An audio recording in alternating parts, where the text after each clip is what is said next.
हमारी जो है ना दे सकती है।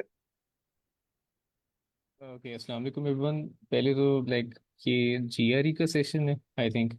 आइल्स का जो है वो ख़त्म हो गया हुआ है इस टाइम का 10 AM। हाँ यस सर। आइल्स का खत्म हो गया था तो आई थिंक के मुझे वो याद नहीं रहा तो मैंने वो एंड कर दी मीटिंग। लास्ट फ्राइडे ही आई थिंक के वो एंड हुआ है। तो हम वो भी ज्वाइन कर सकते हैं अगर आप कहते हैं तो हम वहाँ से कंटिन्यू कर सकते हैं अगर यहाँ जीआरई चल रहा है तो। आई थिंक बिकॉज वो हमारा यहाँ पे वो नहीं है ना, डिस्कशन नहीं है रेलिवेंट। सो या आप दोबारा से मुझे इनवाइट कर लीजिएगा मीटिंग के अंदर, दैट बी फाइन। ये जो क्वेश्चन इन्होंने पूछा बेशक इसका आंसर करते हैं सर, फिर आप आगे जैसे डिसाइड करते हैं, कोई इशू नहीं। Oh, okay okay sir Kasim, thank you. अच्छा क्योंकि तो जीआरई के भी जो पार्टिसिपेंट है ना, उनमें से कुछ लोगों ने अभी तक आइल्स नहीं दिया, चले उनका भी फायदा हो जाएगा। ओके ओके ग्रेट, ठीक है। तो ये है कि सर नजम, जैसे आपने पूछा ना मॉक टेस्ट का मतलब ये है कि 2.5 आवर्स बैठ के आपने टेस्ट करना। यानी आपने लिसनिंग, रीडिंग और राइटिंग को इकट्ठे बैठ के सॉल्व करना बगैर किसी ब्रेक के। ठीक है, तो आप अगर कैलकुलेट करें तो 30 मिनट्स लिसनिंग के होते हैं, घंटा होता है आपके पास रीडिंग का और घंटा ही होता है राइटिंग का, तो that is about 2.5, 2 hours 30 minute, right. तो अब ये जो मैं पॉइंट उसने बताया था ना लास्ट मीटिंग के अंदर, वो ये था कि अगर आपने लाइक आपके बैंड्स आना शुरू हो गए हैं, आप कंसिस्टेंट हो गए हैं लिसनिंग के अंदर, रीडिंग के अंदर, और फिर आपकी राइटिंग की भी अच्छी प्रैक्टिस हो गई है, you are familiar with the type of essays, right. तो जब ये फेज आ जाता है ना, फिर आपने मॉक टेस्ट देना होता है। और मैं ये भी रिकमेंड करता हूँ, साथ ही ये भी ऐड करता चलूँ कि मॉक टेस्ट करते हुए जिस दिन आप मॉक टेस्ट अपना पहले देना शुरू करते हैं, अभी मैं बताता हूँ इसका मतलब क्या है, कैसे आपने कहाँ पे अटेम्प्ट करना है। तो जिस दिन आपने मॉक टेस्ट देना शुरू किया उस दिन से आपने अपना जो आइल्स का टेस्ट है वो बुक करवा लेना।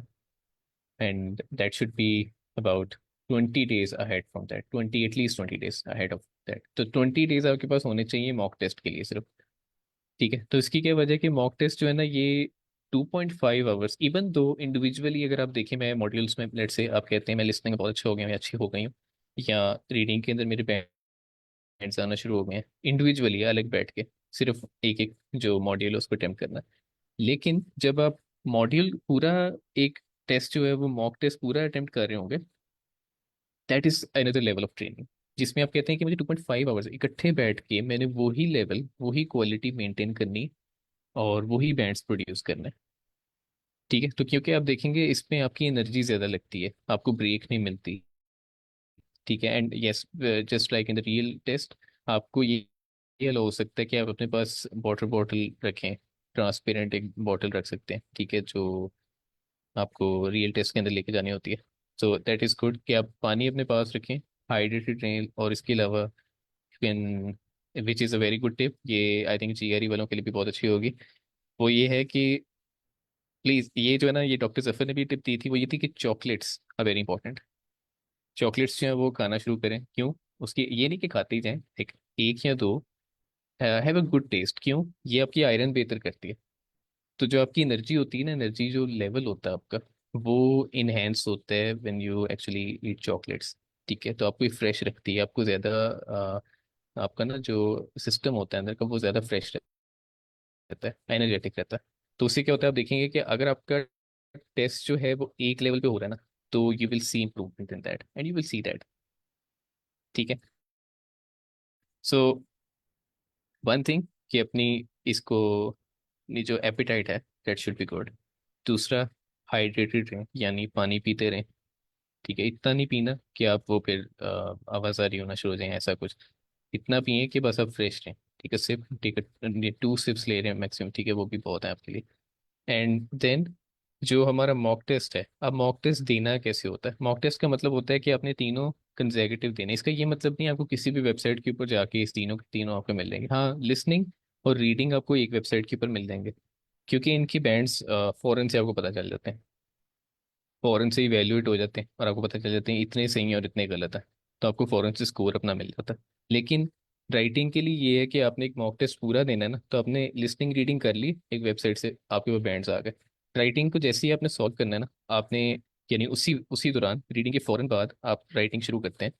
तो पहले तो आप देखेंगे कि अब यहाँ तक फर्स्ट टाइम अटेम्प्ट करते हुए यू विल सी के राइटिंग जो है आपसे शायद हो ही ना सही तरह। क्यों? क्योंकि आप 1.5 घंटा बैठ चुके होंगे ऑलरेडी।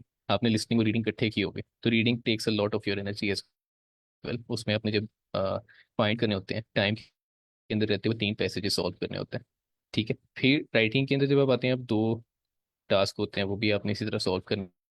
उसमें एनर्जी लगती है आपकी, सोचते हैं, स्ट्रक्चर बनाते हैं, एवरीथिंग। तो अब देखेंगे कि दैट इज़ नॉट ईजी। ठीक है, तो आपने क्या करना है, आपने 2 टेस्ट एक वेबसाइट से कर लिए, लिसनिंग रीडिंग। ठीक है, दोनों एक ही साल के, एक ही टेस्ट कर लें। ठीक है, और फिर उसी का टेस्ट आप क्या करें, पीडीएफ से राइटिंग का उठा लें, टास्क 1 और टास्क 2 दोनों अटेम्प्ट कर लें। ठीक है, तो that is how basically you take. और फिर क्या करें कि राइटिंग जो भी आपने अटेम्प्ट की है उसको फ़ौरन से स्लैक के ऊपर जाएं, जो सर अमीर हमजा का चैनल है आपके पास राइटिंग का, उसके अंदर जाके उसको रिव्यू करवा लें। ठीक है, और while while you're doing this, mock test करते हुए एक ही मॉक टेस्ट करना है एक दिन के अंदर।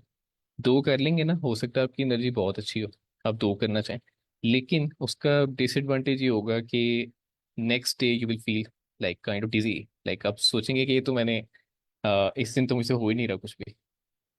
ठीक है, उसकी क्या वजह है कि आपने बहुत सारी एनर्जी जो है ना पीछे पिछले दिन लगा दी। ठीक है, तो अल्टीमेटली क्या होगा, एक दिन 2 दिन के बाद आप देखेंगे आप वो ओवरलोड अपने आप को फील करना शुरू कर देंगे। And that is not needed. ये बहुत बहुत जो है ना डिस्करेज्ड है कि जो ये ना हो कि आप जो सारी तैयारी कर रहे हैं, इतनी मेहनत कर रहे हैं उस एक दिन के लिए, जिस दिन आपने टेस्ट देना, तो ये ना हो कि उस दिन पे आप फिर इतने फ्रेश ही ना हो, तो आप अंडर परफॉर्म करते हैं। So that shouldn't be the case. तो मेक श्योर एक टेस्ट करें, कम करें, लेकिन अच्छा करें। अगर एक टेस्ट भी अच्छा कर लेंगे ना मॉक टेस्ट, तो that is fine. 20 mock test are not less, वो बहुत अच्छी आपकी प्रैक्टिस हो जाती है अगर आप जिस दिन से आप टेस्ट बुक कर शुरू करते हैं। फाइन, तो इसके अलावा I hope the answer is clear. Yes sir, thank you so much. ठीक है, और किसी का अगर कोई क्वेश्चन है इसी हवाले से?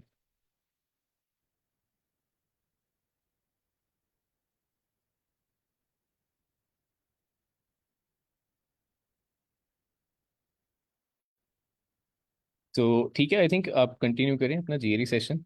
And thank you so much sir Kasim for allowing this time. Welcome sir, इससे थैंक यू इंशाल्लाह फ़ायदा हुआ होगा सबका। जी sir. Sir Numan, thank you so much for joining us and sorry for this mess as well. अच्छा, ठीक है। आपने जो है ना वो बहुत अच्छी टिप्स दी है सारे स्टूडेंट्स के साथ, और मुझे भी बहुत सी बातें जो हैं वो न्यू पता चली। आई होप सो बहुत हेल्प होगी सब स्टूडेंट्स की। Thank you so much for joining us sir. You welcome, thank you.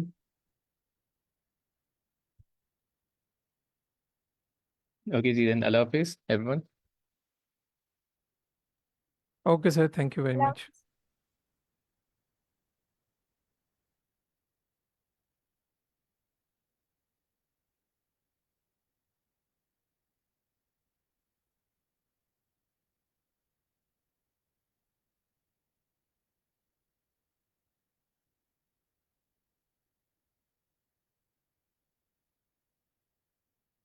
चलिए हम अपना स्टार्ट करते हैं जीआरई का सेशन। हम लास्ट क्लास में ज्योमेट्री का चैप्टर पढ़ रहे थे जी मैथ मैथ्स की बुक से, जो कि उसका लास्ट चैप्टर था। और उसके ऑलमोस्ट हम लास्ट टॉपिक पे ही हैं। कोऑर्डिनेट प्लान हम डिस्कस कर रहे थे कि हम नंबर्स को या इक्वेशंस को ग्राफिकल रिप्रेजेंटेशन से कैसे रिप्रेजेंट कर सकते हैं। तो उसमें सबसे पहले हमने थोड़ा सा उसको रिफ्रेश कर लेते हैं, जो हमने लास्ट में पढ़ा था कि नंबर्स को हम कैसे रिप्रेजेंट करते हैं। तो उसके लिए सबसे पहले नंबर लाइन का कॉन्सेप्ट था, जो कि हमने देखा था कि एक नंबर लाइन होती है जिसपे जीरो से राइट साइड पे पॉजिटिव और लेफ्ट साइड पे नेगेटिव नंबर्स होते हैं। अगर आपको कोई भी नंबर गिवन है तो उसे नंबर लाइन पे आप रिप्रेजेंट कर सकते हैं देख के। अगर पॉजिटिव नंबर है तो वो जीरो से राइट साइड पे होगा, नेगेटिव नंबर है तो वो लेफ्ट साइड पे होगा। और वो एग्जैक्ट लाइन के ऊपर हम बताते थे कि एग्जैक्ट ये पॉइंट है। इसके बाद फिर हम आगे हमने देखा था इसी में कि अगर आपके पास नंबर ना हो बल्कि रेंज हो, इनइक्वालिटी की फॉर्म में आपके पास अगर एक्सप्रेशन है, तो उसे आप कैसे फिर रिप्रेजेंट करेंगे? तो उसमें भी हमने नंबर लाइन पे एक रेंज ड्रॉ करके इस एरो की पोजीशन मदद से हमने बताया था कि जी हम उस रेंज को भी नंबर लाइन पे ऐसे ड्रॉ कर सकते हैं कि वो स्टार्टिंग पॉइंट हमें पता होगा, एंडिंग अगर आपको नहीं पता तो आप ये एरो लगा सकते हैं, अगर एंडिंग पॉइंट भी पता है तो आप वहां तक उसको रोक भी सकते हैं, फिर एरो नहीं आता। और एक ये जो सर्कल लगा होता है इसके बारे में हमने बात की थी कि अगर तो वो पॉइंट इंक्लूड होगा तो ये सर्कल फिल हुआ होगा, अदरवाइज ये सर्कल ब्लैंक रहता है।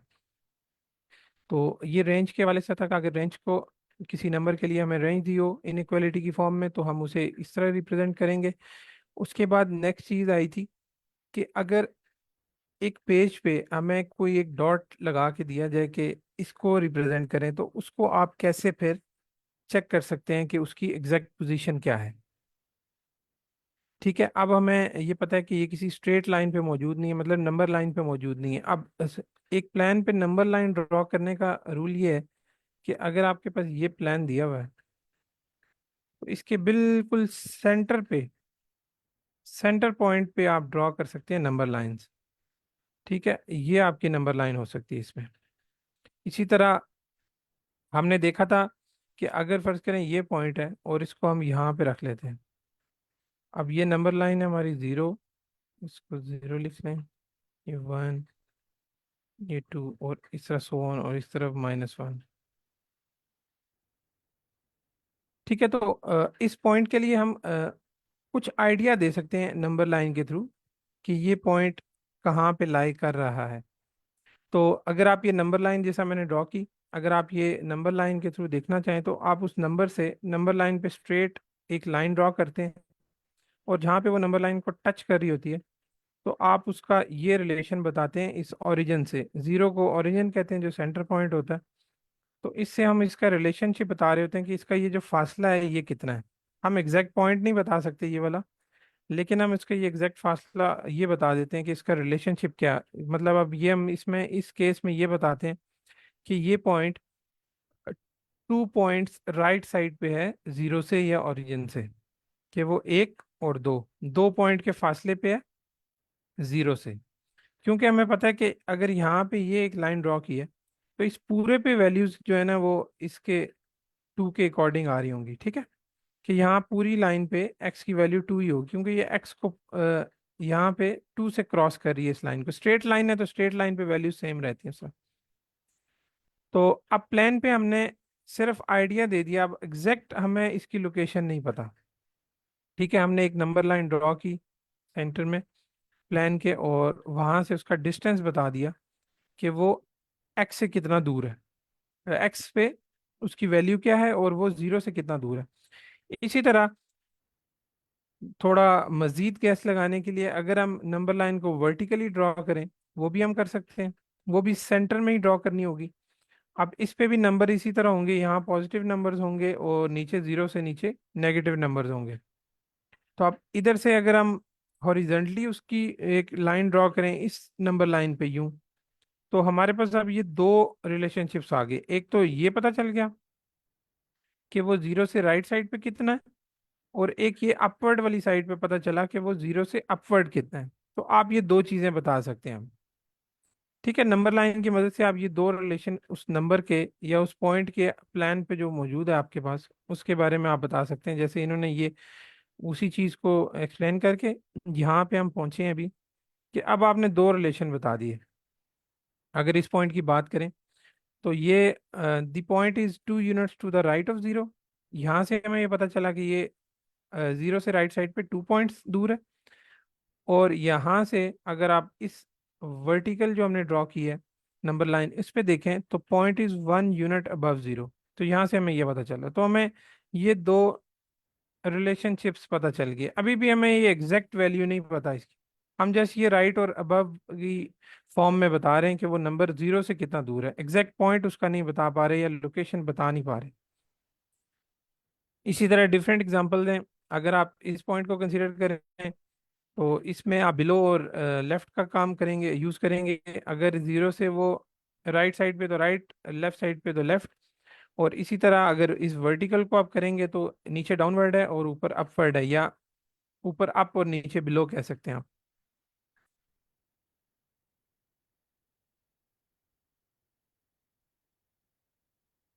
अच्छा, उसके बाद ये आ जाता है, ये जो एक्स एक्सिस और वाई एक्सिस हमने इधर नीचे पढ़ा, और जो हमने नंबर लाइन ड्रॉ की है, बेसिकली इनकी जो ज्योमेट्री में नाम है, ये जो हम ड्रॉ करते हैं हॉरिजेंटल नंबर लाइन, इसको एक्स एक्सिस कहते हैं, और जो वर्टिकली ड्रॉ होता है उसको हम वाई एक्सिस कहते हैं। ठीक है। अब इनके लिए जो वैल्यूज होती हैं इनके ऊपर, जैसे ये 1 2 3 हॉरिजेंटली ड्रॉ हुई हुई हैं, इनको हम एक्स एक्सिस की वजह से एक्स कोऑर्डिनेट्स कहेंगे, और जो वाई एक्सिस पे ये वैल्यूज हैं, इनको हम वाई कोऑर्डिनेट्स कहेंगे। ठीक है। अब ये दो, आप कह सकते हैं कि किसी भी प्लान पे एग्जैक्ट नंबर फाइंड आउट करने के लिए हमें दो वैल्यूज चाहिए होती हैं, उसकी एक्स कोऑर्डिनेट और वाई कोऑर्डिनेट। ठीक है। जैसे आप अगर गूगल मैप पे भी कोई पिन ड्रॉप करते हैं या किसी लोकेशन पे पिन पॉइंट करते हैं, तो आपके पास ना उधर नॉर्थ और ईस्ट की एक वैल्यू आ जाती है न्यूमेरिकल फॉर्म में। आप उसको देख लें कि वो एग्जैक्ट एक लोकेशन बताने के लिए आपको दो वैल्यूज चाहिए होती हैं। आप उससे 100% ये रिलेट नहीं कर सकते, क्योंकि उसमें कुछ डिग्रीज भी इन्वॉल्व होती हैं, लेकिन आपको जनरली समझाने के लिए कि किसी प्लान पे किसी एक पॉइंट की एग्जैक्ट वैल्यू फाइंड आउट करने के लिए आपको उसकी दो चीज़ें चाहिए होती हैं, एक एक्स कोऑर्डिनेट और एक वाई कोऑर्डिनेट। अब अगर मैं यहाँ पे लिखता हूँ 1 2, इसका मतलब है कि इसकी एक्स कोऑर्डिनेट ये है, एक्स एक्सिस पे ये वैल्यू है, और वाई एक्सिस पे ये वैल्यू। अगर हम इस पॉइंट को इधर इस टेबल पे देखना चाहें, एक मिनट, इस टेबल पे अगर हम देखते हैं, तो एक्स की वन वैल्यू ये इस लाइन पे है, ये जो जा रही है स्ट्रेट लाइन, और वाई की टू वैल्यू जो पॉजिटिव है वो ये है। अगर आप इन दोनों पॉइंट्स को मिलाते हैं तो वो इस पॉइंट पे मिलते हैं ना, ये पॉइंट है। तो बेसिकली इस पॉइंट के बारे में अभी हम बता रहे हैं कि उसका एक्स कोऑर्डिनेट 1 है और वाई कोऑर्डिनेट 2 है, तो वो बेसिकली ये एग्जैक्ट पॉइंट आ गया हमारे पास। तो अगर आपके पास एक्स कोऑर्डिनेट और वाई कोऑर्डिनेट की वैल्यूज होंगी, तो आप उसकी एग्जैक्ट वैल्यू भी बता सकते हैं। अब इसके लिए जो टेक्निकल टर्म्स हमने पढ़ी, जो ज्योमेट्री में नॉर्मली यूज होती हैं, कि एक्स एक्सिस पे जो नंबर लाइन है उसको हम एक्स एक्सिस कहते हैं, सॉरी। और जो हॉरिजेंटल में कहना चाहता कि हॉरिजेंटल जो नंबर लाइन है उसको हम एक्स एक्सिस कहते हैं, और जो वर्टिकल नंबर लाइन है उसको हम वाई एक्सिस कहते हैं।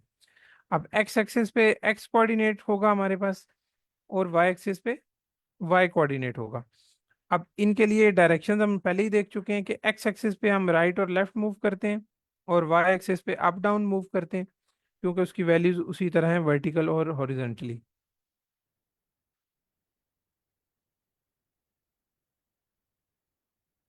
अब एक और चीज, कि ये अगर एक्स एक्सिस है, इस पे हमें पता है कि वाई इसको क्रॉस कर रहा है 0 पॉइंट से, तो इस पूरी एक्स एक्सिस पे वाई की वैल्यू 0 होगी।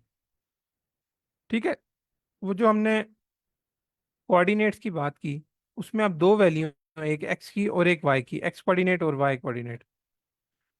तो पूरी एक्स एक्सिस पे वाई की वैल्यू 0 ही रहेगी, क्योंकि आप ये 3 ले लें, 2 ले लें, 1 ले लें, -1 ले लें, -2 ले लें, या -3 ले लें एक्स की वैल्यू, इसके साथ जो वाई का पेयर बन रहा है ये वाला, ये हमेशा 0 ही होगा, क्योंकि यहाँ पे वाई की वैल्यू 0 है इस पूरी लाइन पे। इसी तरह जो वाई एक्सिस है उस पे एक्स की वैल्यू 0 है, तो उस केस में आपका एक्स 0 रहेगा, और वाई की वैल्यू चेंज होती जाएगी अगर आप इस लाइन के ऊपर मूव करते हैं कहीं भी। ठीक है। अभी आगे डिफरेंट वैल्यूज लेके देखते हैं। जैसे ये पॉइंट लिया है इन्होंने, ये वाला, तो अब इसकी अगर हम दोनों एक्सेस से लाइन ड्रॉ करके देखें कि वो कौन कौन से पॉइंट पे मीट कर रहा है, तो आपने ये देखा कि ये -1 है और ये -3 है। तो एक्स एक्सिस पे जो एक्स कोऑर्डिनेट है वो -1 है, और वाई एक्सिस पे वो -3 है। तो आप इसको इस फॉर्म में लिख सकते हैं अब आपने एग्जैक्ट उसका बता दिया कि उसकी लोकेशन है, द पॉइंट इज एट -3 × -1। इसका मतलब ये है कि उसका एक्स कोऑर्डिनेट और वाई कोऑर्डिनेट ये है, तो आपने उसकी एग्जैक्ट लोकेशन बता दी। अब ऊपर जैसा सिंपल एक नंबर को रिप्रेजेंट करने के लिए हम नंबर लाइन यूज करते थे, तो वो वन डायमेंशनल थी। और कोऑर्डिनेट जो होता है, जो कोऑर्डिनेट प्लान जिसे कह लें, या सिंपल जो हमने एक पेपर की बात की थी कि एक पेपर पे कोई पॉइंट दिया हो, तो उसे बेसिकली ज्योमेट्री के अंदर कोऑर्डिनेट प्लान कहते हैं, जिसके अंदर फिर एक्स एक्सिस और वाई एक्सिस की टर्म्स यूज हुई, और फिर एक्स कोऑर्डिनेट और वाई कोऑर्डिनेट के प्लान नाम यूज हुए। तो वो टू डायमेंशनल होता है, और नंबर लाइन पे जस्ट वन डायमेंशनल होता है, कि मतलब जस्ट हम एक वैल्यू बता रहे होते हैं नंबर लाइन पे उसकी लोकेशन के लिए, लेकिन कोऑर्डिनेट प्लान में हम टू डायमेंशनल वे में उसको बताते हैं कि वो कितना अपवर्ड या डाउनवर्ड है, और वो कितना राइट या लेफ्ट है जीरो से। तो आपको टू वैल्यूज होती हैं, एक एक्स कोऑर्डिनेट की, एक वाई कोऑर्डिनेट की। तो आप दो डायमेंशन में जाके एग्जैक्ट पॉइंट की लोकेशन बता सकते हैं। ये कुछ चेक योर स्किल्स के क्वेश्चन है, ये आप अपने तौर पे कीजिएगा। आगे देखते हैं। No just one coordinate is equals to narrow down to a line. अब अगर कोऑर्डिनेट प्लान के केस में हम ये कहें कि वो जो दो कोऑर्डिनेट्स की बात की थी हमने, एक एक्स कोऑर्डिनेट और एक वाई कोऑर्डिनेट, अगर उसमें से जस्ट हमें एक ही पता है, दूसरा कोऑर्डिनेट नहीं पता, वो अननोन है हमारे लिए, तो तब हम उसको कैसे रिप्रेजेंट करेंगे या समझेंगे? तो जब तो वो हमने ऊपर भी वैसे जब रफ ड्रॉ किया था उसमें देखा था। अभी आप ये देखें कि अगर हमें ये दिया हो कि the point is 4 units to the right of zero, ठीक है, तो ये आपका जीरो है। अब फोर पॉजिटिव फोर है, तो हम राइट साइड पे देखते हैं तो ये पॉजिटिव 4 आता है एक्स पे, ठीक है। तो अब वो ये कह रहे हैं कि राइट साइड पे वो 4 यूनिट्स राइट साइड पे है जीरो के। अब जीरो से राइट साइड पे ये 4 यूनिट्स है, लेकिन हमें ये नहीं पता कि उसकी वैल्यू ही 4 है। अगर तो एग्जैक्ट वैल्यू पता हो तो फिर तो ये पॉइंट बन जाता है एग्जैक्ट नंबर लाइन पे ही। लेकिन हमें जस्ट बताया कि वो राइट साइड पे है जीरो से, तो आप जीरो की वैल्यू देखें, वो इस पूरी लाइन पे जीरो ही आ रही है ना, एक्स की। तो यहाँ से अगर इतना फासला देखें, तो ये वैल्यू जो है, ये पॉइंट इधर भी फासला 4 ही है जीरो से। अगर इस 2 से इधर लेके आए तो ये फासला भी 4 ही बनता है जीरो से। इस पॉइंट पे देखें तो ये भी 4 ही बनता है, इस पॉइंट पे देखें तो ये भी 4 ही बनता है। तो इन तमाम पॉइंट्स का फासला 4 ही है। ये जो हमने एक स्टेटमेंट लिखी है, the point is 4 units to the right of zero, वो इस पॉइंट के लिए भी ट्रू है, इस पॉइंट के लिए भी ट्रू है, इस पॉइंट के लिए भी ट्रू है, और इस पॉइंट के लिए भी ट्रू है। तो आप इन तमाम पॉइंट्स को अगर मिलाते हैं तो वो आपके पास एक लाइन बन जाती है। तो इस कंडीशन को रिप्रेजेंट करने के लिए, या स्टेटमेंट को रिप्रेजेंट करने के लिए, ये लाइन रिप्रेजेंट कर रही है कि इस लाइन पे जितने भी पॉइंट्स आ रहे हैं वो तमाम के तमाम जीरो से 4 पॉइंट्स राइट साइड पे हैं, ठीक है। अब इसका दूसरा सिनेरियो देख लेते हैं नीचे, कि अगर आप नेगेटिव साइड पे देखें, अब यहाँ पे देख लें, every point on the dotted line has an x coordinate of -3। अब आपके पास जब -3 दिया हुआ है, ठीक है, तो आपको अब एग्जैक्ट वैल्यू नहीं दी हुई, उन्होंने जस्ट ये बताया है कि एक्स कोऑर्डिनेट उसका -3 है। वाई कोऑर्डिनेट के बारे में बिल्कुल नहीं पता आपको। अगर तो आपको पता हो कि वाई कोऑर्डिनेट जीरो है, तो आप इसको फिर ऐसे लिख सकते हैं ना, -3 एक्स कोऑर्डिनेट हो गया और वाई जीरो हो गया। फिर तो आप इस पॉइंट को एग्जैक्ट बना सकते हैं इस जगह पे, कि यहाँ पे वाई जीरो है और इस लाइन पे ये -3 है एक्स एक्सिस पे एक्स कोऑर्डिनेट -3 है। लेकिन आपके पास सिर्फ -3 दिया हुआ है, जीरो नहीं दिया हुआ वाई कोऑर्डिनेट, या वाई कोऑर्डिनेट की कोई वैल्यू नहीं दी हुई। तो आप इस -3 को सबसे पहले एक्स एक्सिस पे देखेंगे, वो ये आ गया, और वहां पे एक स्ट्रेट लाइन ड्रॉ कर लेंगे जहां पे y की कोई भी वैल्यू हो, लेकिन उसके साथ x की -3 वैल्यू ही रहेगी, तो वो एक स्ट्रेट लाइन बन जाती है, ठीक है। तो जब भी आपके पास कोई एक कोऑर्डिनेट दिया हो, तो आप उसको लाइन की शेप में रिप्रेजेंट कर सकते हैं। इसी तरह अब ये एक और एग्जांपल है और यहाँ पे आप देखें -2 वैल्यू दी हुई है y के लिए, लेकिन x की वैल्यू आपको नहीं पता, x कोऑर्डिनेट नहीं पता, ठीक है। y इज इक्वल टू -2 है, तो आपने y की -2 वैल्यू से एक हॉरिजॉन्टली लाइन ड्रॉ कर ली जिसपे x की वैल्यू कोई भी हो, लेकिन y कोऑर्डिनेट उसका -2 ही रहेगा इस लाइन के ऊपर।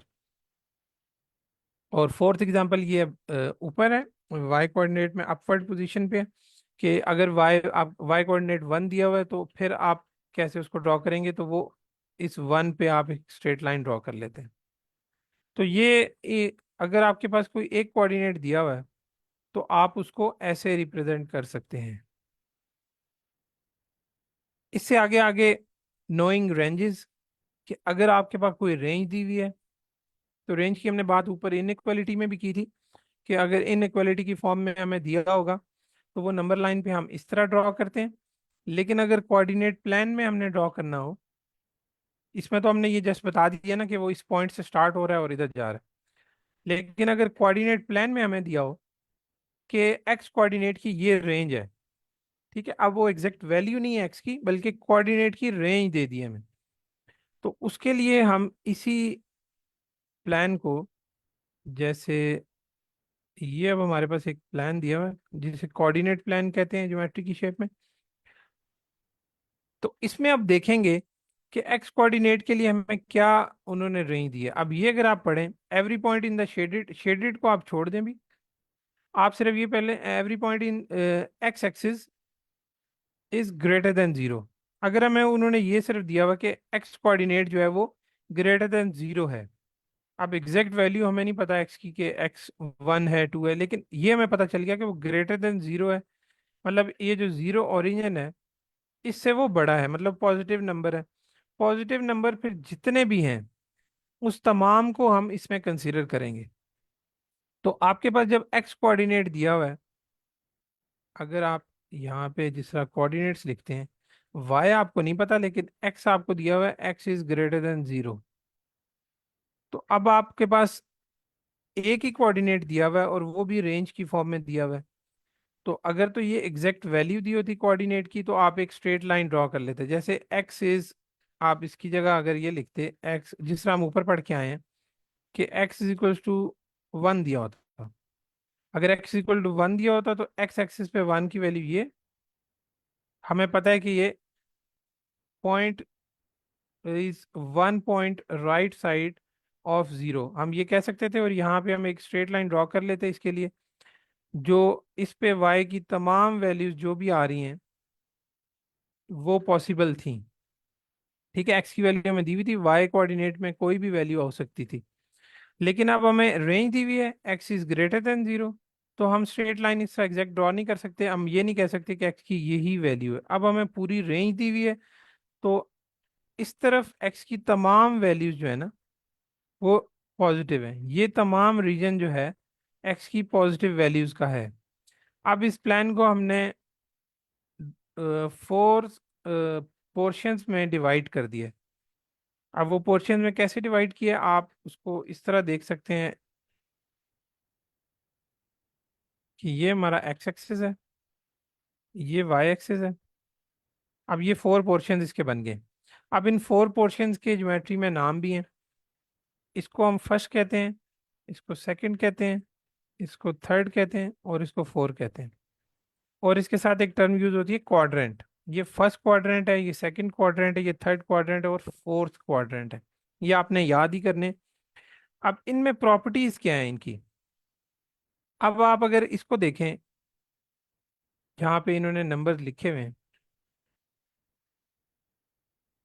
यहाँ पे देखें एक्स की वैल्यू जो है ना पॉजिटिव है, ठीक है। राइट साइड पे एक्स की वैल्यू 0 से जब राइट साइड पे मूव करेंगे तो एक्स की वैल्यू पॉजिटिव होती है। तो अब यहाँ से भी देखें, अगर हम कोई पॉइंट लेके राइट मूव करते हैं तो एक्स की वैल्यू पॉजिटिव रहेगी, यहाँ पे भी पॉजिटिव रहेगी। अगर नीचे देखें इस खाने में तो इधर भी पॉजिटिव रहेगी। तो इससे हमें ये पता चला कि इस पूरे रीजन में एक्स की वैल्यू पॉजिटिव रहती है, मतलब एक्स इज ग्रेटर देन 0 ही होता है। तो आप यहाँ पे ये लिख सकते हैं कि एक्स इज ग्रेटर देन 0 इस फर्स्ट क्वाड्रेंट में, और जो फोर्थ क्वाड्रेंट है उसमें भी सेम इसी तरह है कि एक्स इज ग्रेटर देन 0। एक तो प्रॉपर्टी आपको ये पता चली।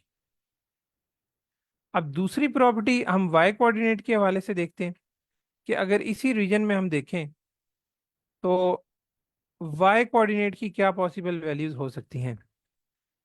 अगर आप इस जीरो से y की वैल्यूज देखना चाहें तो y की वैल्यूज या ये हैं या ये हैं।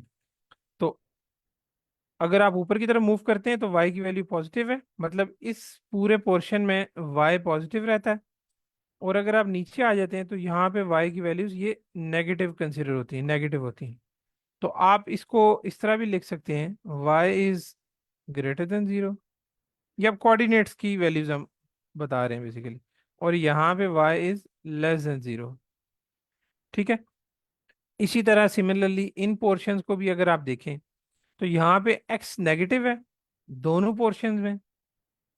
तो आप यहाँ पे लिख सकते हैं x is less than zero, और नीचे भी x is less than zero. और सिमिलरली y देखा जाए तो y is greater than zero, क्योंकि ये जीरो है। इससे ऊपर तमाम वैल्यूज ये वाली भी और ये वाली भी, दोनों क्वाड्रेंट्स में y ग्रेटर ही होता है। और सिमिलरली नीचे वाले दोनों क्वाड्रेंट्स में y हमेशा नेगेटिव होता है, तो वो लेस देन जीरो हो जाएगा। अब ये हमें क्वाड्रेंट्स की डिफरेंट प्रॉपर्टीज पता चल गई। जैसे यहाँ पे हमें पता है कि दोनों वैल्यूज कोऑर्डिनेट्स की ग्रेटर होती हैं इस खाने में, और इस खाने को हम कहते हैं फर्स्ट क्वाड्रेंट। सेकंड ये जो खाना है इसको हम कहते हैं सेकंड क्वाड्रेंट। और ये इनकी पेट वैल्यूज हैं। आप इसको इस तरह नहीं कह सकते कि इसको फर्स्ट कह दिया, इसको सेकंड कह दिया, अब इसको थर्ड कह दें, इसको फोर्थ कह दें, या इसको फर्स्ट कह दें और इसको सेकंड कह दें। ऐसा नहीं, इनके ये पेट नेम्स हैं ज्योमेट्री में। फर्स्ट क्वाड्रेंट का मतलब है ये वाला खाना, ठीक है, ये वाला खाना। सेकंड क्वाड्रेंट का मतलब है ये वाला खाना, थर्ड का मतलब है ये वाला, और फोर्थ का मतलब है ये वाला। ये आपको अगर जीआरई के क्वेश्चंस में भी दिया होगा कि आप ये नंबर बताएं कि इस क्वाड्रेंट में फॉल कर सकता है, तो वहां पे आपको ऑप्शन में अगर दिए quadrant one, quadrant to, three, four, तो उनका मतलब यही है कि ये वन है, ये टू है, ये थ्री है और ये फोर है। तो आपने इसके मुताबिक ही बताना है इनकी प्रॉपर्टीज को देखते हुए। अच्छा, अब आपको क्वाड्रेंट्स पता चल गए। आपको यहाँ पे अब जो रेंज दी हुई थी, हम बेसिकली रेंज से हमने स्टार्ट किया था कि अगर आपके पास रेंज दी हो तो आप उसको कैसे रिप्रेजेंट कर सकते हैं। तो x is greater than zero का मतलब है, जिस तरह हमने प्रॉपर्टीज पढ़ी, कि इस तमाम शेडेड रीजन में x ग्रेटर देन जीरो ही रहता है। ठीक है, वैल्यू कोई भी हो जाए वहां पे, कोई भी वैल्यू हो सकती है x की और y की। उ- तो आपका ये पूरा रीजन इसमें रिप्रेजेंट कर रहा है कि x is greater than zero है। इसी तरह नेक्स्ट में देखें कि y कोऑर्डिनेट अगर लेस देन जीरो है तो उसमें अब आप देख लें कि नीचे वाला तमाम एरिया शेडेड हुआ हुआ है, ये वाला, कि यहाँ पे y कंफर्म है कि वो लेस देन जीरो है। x की वैल्यू इस साइड पे होगी तो पॉजिटिव कंसीडर कर लेंगे, इस तरफ होगा तो नेगेटिव कंसीडर कर लेंगे, जिस तरह ये क्वाड्रेंट और ये क्वाड्रेंट। इन दोनों में y हमेशा नेगेटिव ही है, क्योंकि y की वैल्यूज नेगेटिव ही है सिर्फ यहाँ। लेकिन उसके साथ x की वैल्यू लेंगे तो वो पॉजिटिव आ जाएंगी इस तरफ, और इस तरफ नेगेटिव। तो ये अब रेंज है कि अगर y नेगेटिव दिया हुआ है हमें तो उसको हम कहाँ पे रिप्रेजेंट कर सकते हैं। जैसे ये था तो वो ये तमाम शेडेड रीजन इसको रिप्रेजेंट कर रहा है। सिमिलरली बाकी तम दोनों कंडीशंस के लिए भी है, जो कि आगे बना हुआ है वो देख लेते हैं। ठीक है, ये दोनों हो गया। अब उन्होंने सिंपल हमें एक वैल्यू दे दी, फर्ज कर लें ये, कि अगर आपको रेंज जो है दो इनइक्वालिटीज की फॉर्म में दी हुई हो तो तब आप उसको कैसे करेंगे। फिर आप थोड़ा सा और स्पेसिफिक हो जाएंगे, दोनों वैल्यूज को देखेंगे।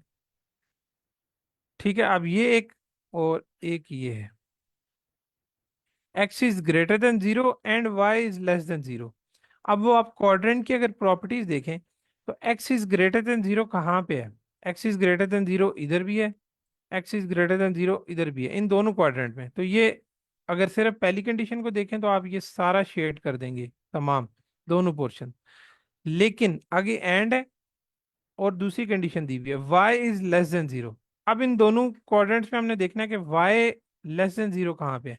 अगर आप ऊपर वाले में देखें तो यहाँ तो y ग्रेटर देन जीरो होता है, क्योंकि ये तमाम पॉजिटिव वैल्यूज हैं y की। और नीचे वाले में देखें तो सिर्फ नेगेटिव वैल्यूज हैं, तो आपके पास सिर्फ ये वाला पोर्शन ही बचता है। तो सिर्फ इसको आपने हाईलाइट किया कि आपके पास सिंगल रेंज दी हो या कम्बिनेशन हो इन इक्वलिटीज का, तो आप उसको इस तरह स्पेसिफिकली भी ड्रॉ कर सकते हैं और समझ सकते हैं कि वो कोऑर्डिनेट प्लान में कहाँ पे लाई करता है।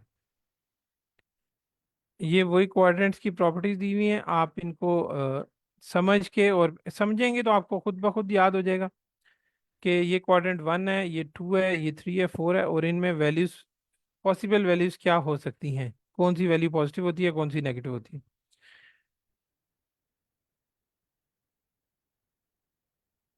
इससे आगे देखते हैं कि हम ग्राफ को रीड कैसे कर सकते हैं। अब इन्हीं क्वाड्रेंट की वैल्यूज की मदद से हम कोई भी पॉइंट ग्राफ पे दिया हो, अगर सिर्फ पॉइंट दिया हो, तो हम उसको ग्राफ की मदद से रीड आउट कर सकते हैं कि उसका मतलब क्या है। जैसे अब ये बी पॉइंट हमें दिया हुआ है, ये वाला, तो इसको अगर हमने रीड आउट करना है तो हमारे पास दो कोऑर्डिनेट्स होने चाहिए इसके, जो ऊपर हम देख के आए कि एक्स एक्सिस पे एक्स कोऑर्डिनेट और वाई एक्सिस पे वाई कोऑर्डिनेट। तो हम इस पॉइंट से स्ट्रेट लाइंस ड्रॉ करेंगे दोनों एक्सिस पे और इसकी वैल्यू देखेंगे। मैं ज़रा कोशिश करता हूँ स्ट्रेट लाइन ड्रॉ करूँ।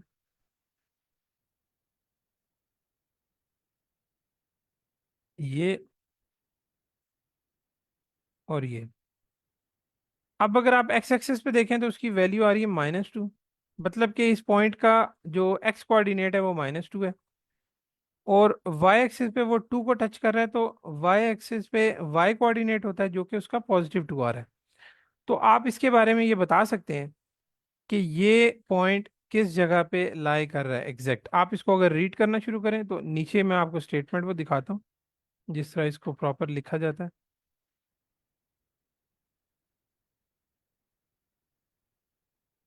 इस फॉर्म में लिखा जाता है, एक्स और वाई कोऑर्डिनेट्स दिए होते हैं, और आप इसको बता सकते हैं अभी कि ये अगर आप जीरो से लेफ्ट साइड पे 2 पॉइंट मूव करते हैं और 2 पॉइंट अपवर्ड मूव करते हैं तो आपके पास ये पॉइंट आता है। ठीक है, तो आप इसको इस तरह रीड कर सकते हैं। इसको हम अभी आगे जाके देखते हैं कि अपवर्ड मूव करना और राइट लेफ्ट मूव करने को एग्जैक्ट हम कैसे रीड आउट करेंगे।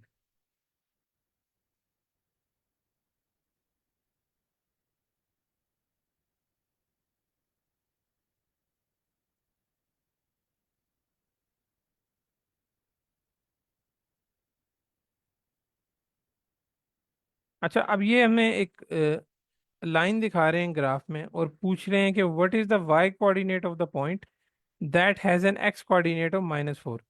कि अगर एक्स कोऑर्डिनेट हमें गिवन है जो कि -4 है, अब ये एक्स एक्सिस है, इस पे -4 ये है, इस पे वो हमसे पूछ रहे हैं कि what is the y coordinate of the point.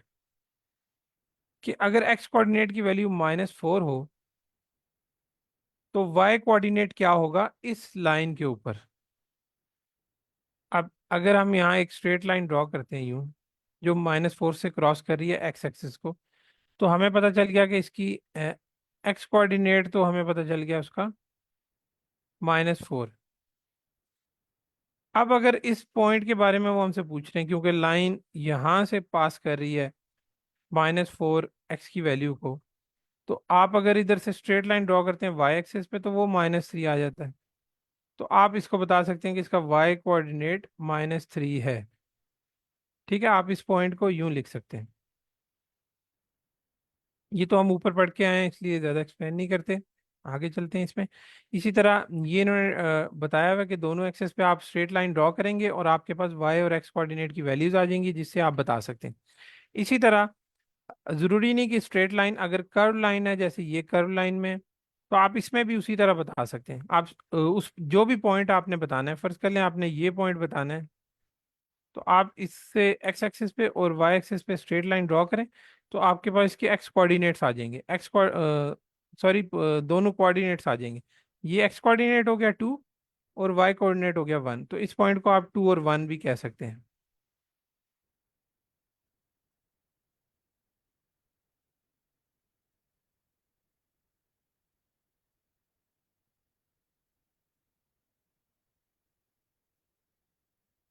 अब नेक्स्ट चीज आ जाती है जिसको हम रीड करना भी कह रहे थे, वो भी इसमें देखेंगे। तो अब हम एक रिलेशनशिप प्लॉट करना चाहते हैं जिसके जरिए हमें ये पता चले कि हमें अगर एक कोऑर्डिनेट पता है तो मैं दूसरे कोऑर्डिनेट के बारे में कुछ बता सकूं। ठीक है, तो उसके लिए लीनियर इक्वेशंस के लिए एक इक्वेशन है y is equals to m x plus b है। मैं एक मिनट देख लूँ नीचे।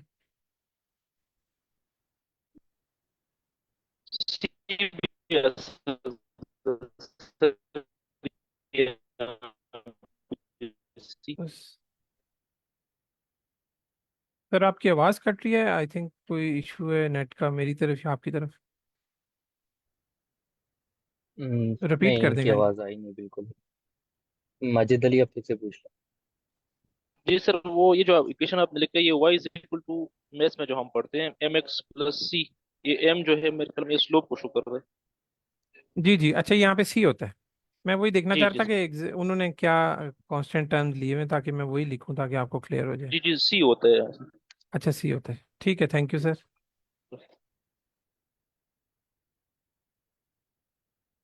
तो आप अगर यहाँ पे सी लेते हैं, अब ये एक लीनियर इक्वेशन है। लीनियर इक्वेशन आपको पता है कि जिसमें वेरिएबल की जो पावर होती है, एक्सपोनेंट होता है, वो वन होता है। और लीनियर इक्वेशन की भी ये जो फॉर्म है, जस्ट आप इसको ड्रॉ करेंगे अगर किसी भी ग्राफ पे, तो वो आपको एक स्ट्रेट लाइन देगा। कैसे देगा उसको हम थोड़ा सा यहाँ पे समझते हैं एग्जांपल से।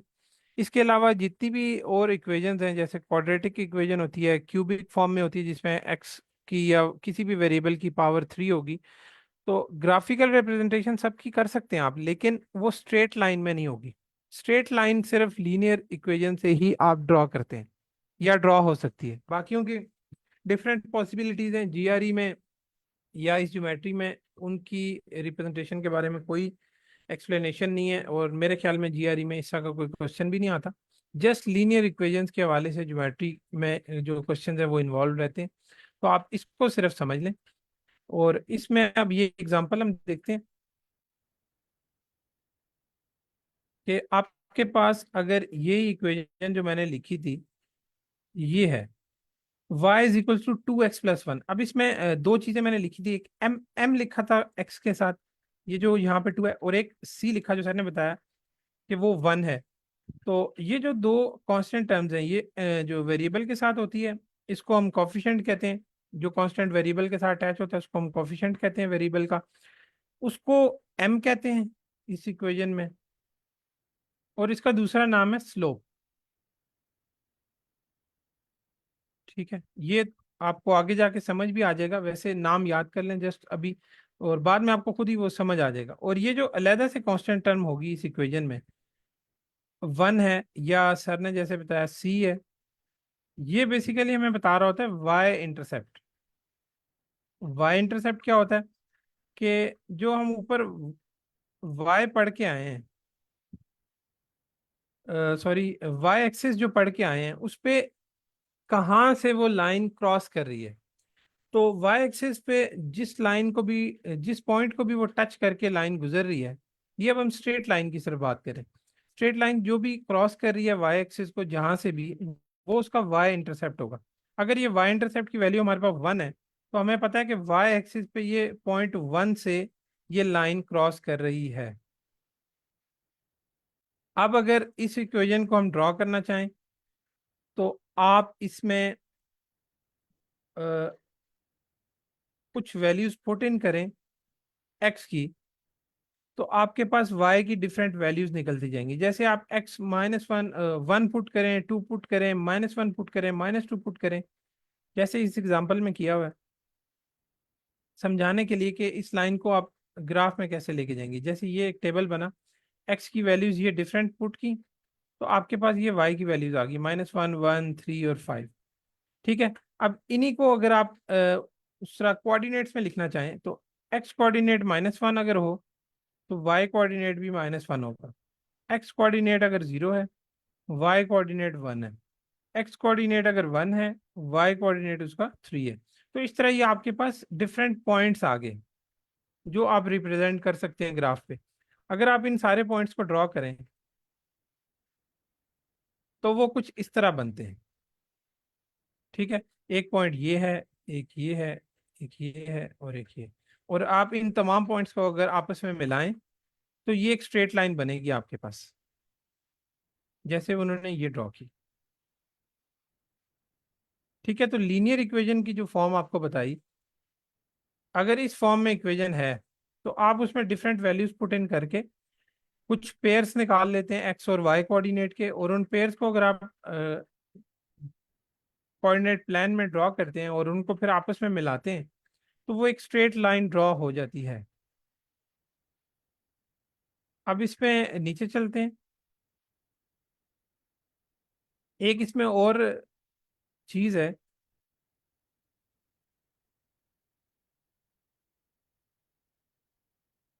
एक मिनट में मजीद नीचे जाऊं, ये जस्ट एक एक पॉइंट के बारे में बात हो रही है। यहाँ पे हम आते हैं। सर वो बी लिखा हुआ है, मेरे ख्याल में बी होगा यहाँ पे।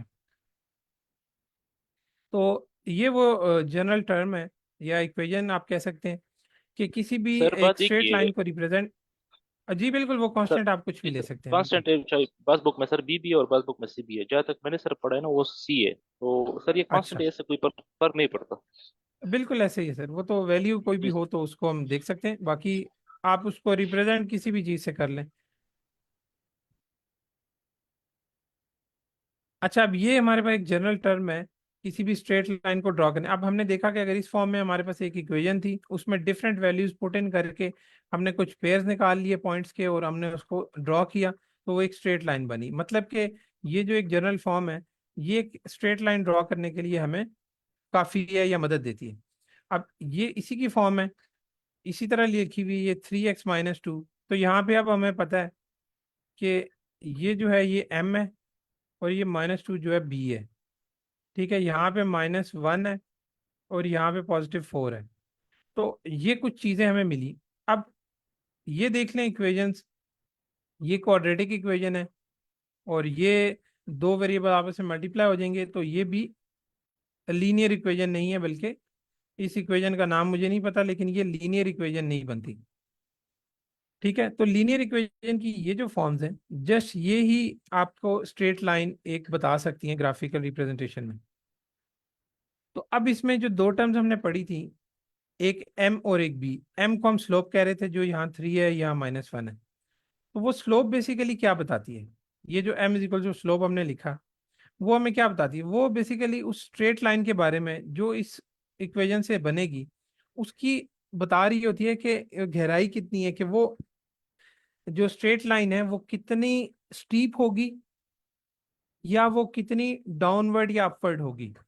मतलब वो कितनी स्ट्रेट होगी, कितनी खड़ी होगी या बैठी हुई होगी, आम जुबान में। तो आप इसको इस तरह समझ सकते हैं। नीचे मैं दिखाता हूँ एक आपको, ये कि इस स्ट्रेट लाइन को देखें और इस स्ट्रेट लाइन को देखें। अब ये जरा ज्यादा स्टीप लगती है इससे, और ये थोड़ी शैलो है उससे।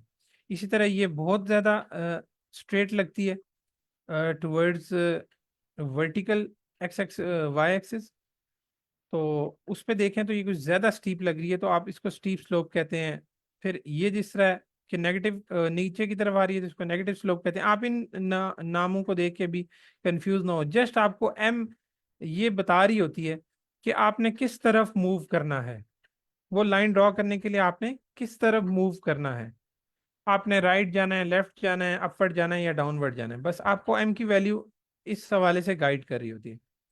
और दूसरा जो हमने बी देखा या सी की वैल्यू जो हमने देखी, वो आपको बता रही होती है कि अगर आप इसको नंबर लाइन पे कोऑर्डिनेट पे ड्रॉ करना चाहते हैं इक्वेशन को, तो आपको वो बताती है कि वाई एक्सिस पे वो किस पॉइंट से लाइन गुजरेगी।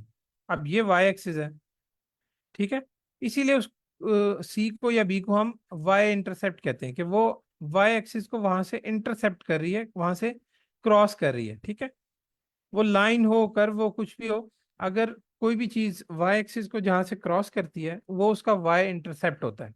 और इस कंडीशन में हमने ये जो इक्वेशन बनाई थी उसमें उसको बी का नाम दिया हुआ है हमने। तो अब इन दोनों प्रॉपर्टीज की मदद से हम इक्वेशन को देखते हुए उसको हम ड्रॉ भी कर सकते हैं।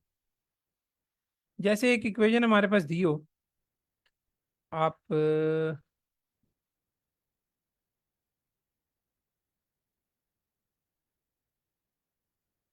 कोई भी इक्वेशन हम देखते हैं, चलें ये देख लेते हैं।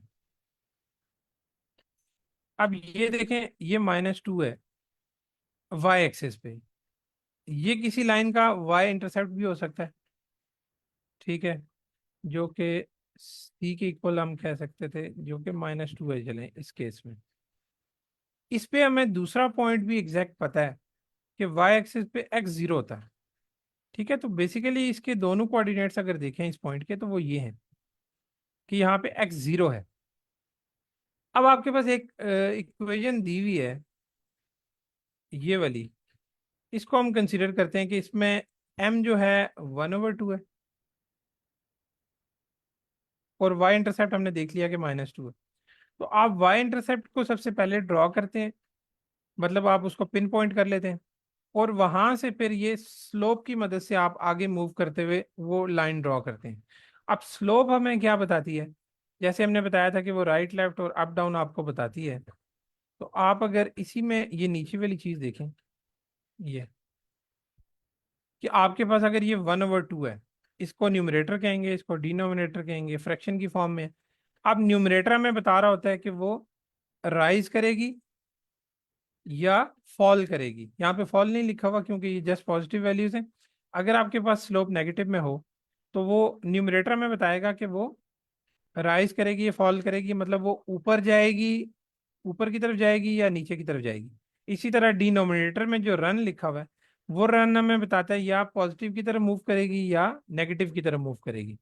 तो बेसिकली ये हमें एक्स और वाई की वैल्यूज बता रहे होते हैं, ठीक है। न्यूमरेटर में y की वैल्यू बता रहा है, y कोऑर्डिनेट बता रहा है, और डिनोमिनेटर हमें x की वैल्यू बता रहा है, ठीक है। तो इन दोनों की मदद से हम इसको ड्रॉ कर सकते हैं। अब जैसे इस केस में m 1/2 है, तो ये हमें ये बता रहा है कि आपने 1 पॉइंट राइज करना है और 2 पॉइंट रन करना है।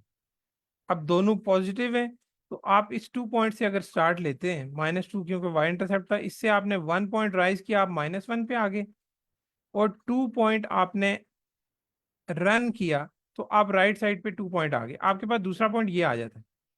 अब इसके कोऑर्डिनेट है -1 और सॉरी एक्स की वैल्यू है, एक्स कोऑर्डिनेट है 2 और वाई -1, तो दूसरा पॉइंट आपके पास ये आ जाता है इसकी मदद से। अब इसी स्लोप को मजीद आप अप्लाई करें इसी पॉइंट से कि आप 1 पॉइंट अपवर्ड गए, ठीक है, आप इस नंबर लाइन पे आ गए, और 2 पॉइंट आप राइट साइड पे गए, तो यहाँ पे 4 की जगह ये पॉइंट बनता है। तो एक पॉइंट ये आ गया, एक ये आ गया और एक ये। तो आप इनको भी अगर आपस में मिलाएंगे तो ये एक स्ट्रेट लाइन ही बनती है। तो इनकी मदद से आप वाई इंटरसेप्ट और स्लोप की मदद से आप अगर मूव करते जाएं तो आप स्ट्रेट लाइन के पॉइंट्स निकाल सकते हैं, और फिर आप उनको आपस में मिलाएं तो वो स्ट्रेट लाइन बनती है, ठीक है। जस्ट इसी को एक्सप्लेन करना था कि आप अपवर्ड, डाउनवर्ड, राइट और लेफ्ट मूव कर सकते हैं इन चीज़ों को देखते हुए। ये उसकी मुख्तलिफ एग्जांपल्स हैं। आज हमारे चैप्टर क्लोज हो गया, जस्ट इसको समराइज किया हुआ इसी चीज़ को।